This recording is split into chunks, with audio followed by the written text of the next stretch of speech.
খড়দা স্টেশনে রেল অবরোধ ঘিরে উত্তেজনা, ধর্মঘটীদের সঙ্গে নিত্যযাত্রীদের বচসা। 8 ঘন্টা কাজের দাবি রক্ষার স্বার্থে কমরেড, শ্রমিকের অধিকারকে খুন করার সরকার, এই মমতা মোদী রাতাতের কালো হাত ভেঙে দাও, কুড়িয়ে দাও।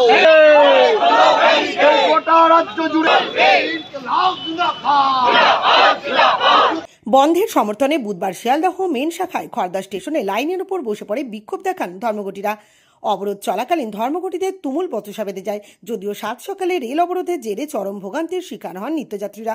অবরোধের জেরে আপ ও ডাউন উভয় লাইনে পরপর আটকে পড়ে একাধিক ট্রেন। প্রায় 30 মিনিট অবরোধ চলার পর রেল পুলিশ অবরোধকারীদের রেল লাইন থেকে সরিয়ে দেয়।